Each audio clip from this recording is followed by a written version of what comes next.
ఎట్టి పరిస్థితుల్లో మా అస్తిత్వం మీద మా ఆత్మ గౌరవం మీద దెబ్బ కొడితే మాత్రం ఎట్టి పరిస్థితుల్లో ఉపేక్షించే పరిస్థితి లేదు. మీ ప్రభుత్వాన్ని గద్దె దింపుతాం తప్ప మేము భయపడడానికి సిద్ధంగా లేము అని చెప్పి ఈ సందర్భంగా హెచ్చరిక చేయడం. సరే, ఈరోజు మీరు రాక్షస ఆనందం పొందొచ్చు మా కార్యక్రమాన్ని డిస్టర్బ్ చేసిరని. మేము న్యాయబద్ధంగా కోర్టు నుంచి న్యాయస్థానం నుంచి పర్మిషన్ తీసుకొని ఫస్ట్ వీక్లో తిరిగి ఆ కార్యక్రమాన్ని మరి అక్కడ ఉన్నటువంటి ప్రజల చైతన్యం, ప్రజలు ఏ విధంగా బాధపడుతున్నారో వాళ్ళ మనోవేదన ఏందో అవన్నీ మీకు ఫస్ట్ వీక్లో చూడబోతున్నాం. బట్ ఒక్క శాంతి ర్యాలీతోనే కార్యక్రమాన్ని మేము ఆపం. విభిన్న రీతిల్లో విభిన్న కార్యక్రమాలు చేసుకుంటూ మేము ముందుకెళ్తాం. ఎట్టి పరిస్థితుల్లో మా అస్తిత్వం మీద దెబ్బ కొడితే మాత్రం మేము వదిలిపెట్టేటువంటి ప్రసక్తే లేదు. అసలు నీ ప్రభుత్వానికి ప్రజలు అవకాశం ఇచ్చింది దీనికా?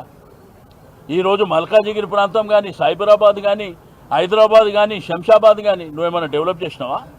నీ ప్రభుత్వం వచ్చిన 2 సంవత్సరాలల్లా ఒక్క ప్రాజెక్ట్ అన్న కట్టినవా? ఆ రోజు కేసీఆర్ గారి నాయకత్వంలో కేటీఆర్ గారు మున్సిపల్ మినిస్టర్ ఉంటే ఆ కార్యక్రమాలు ఏవైతే మేము టేకప్ చేసినావో అవి ఎండింగ్కి వచ్చినా మీరు ఇనాగ్రేషన్లు చేసుకుంటారు తప్ప మీరు ఒక్క కార్యక్రమాన్ని కూడా చేపట్టిన దాఖలాలు లేవు.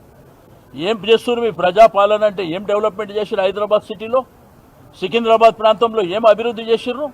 ఒక్క కార్యక్రమం కూడా మేము టేకప్ చేయకుండా 6 గ్యారెంటీలు, 420 హామీలు ఈరోజు ప్రజలకు ఇచ్చినటువంటి వాగ్దానాలు పక్కన పెట్టి ఈ తుగ్లక్ పనులు, పనికిరాని పనులు, పేర్లు మారుస్తా, మీ తల్లిదండ్రుల పేరు మారుస్తా, మీరున్న ప్రాంతాల పేర్లు మారుస్తా. నీకెవడంటే అధికారం ఇచ్చింది? ఈరోజు ప్రజాస్వామ్యంలో ప్రభుత్వాలు వస్తుంటాయి పోతుంటాయి, కానీ ప్రజలు శాశ్వతం, అక్కడ ఉన్న అస్తిత్వం శాశ్వతం. అంతేగాని నీ ఇష్టం ఉన్నట్టు పేర్లు మార్చుకొని పోతే అల్టిమేట్గా మా ప్రభుత్వం వస్తే ఏం చేస్తుందో మా గౌరవ యువ నాయకులు కేటీఆర్ గారు మరి చెప్తారని చెప్పి తెలియజేస్తాం.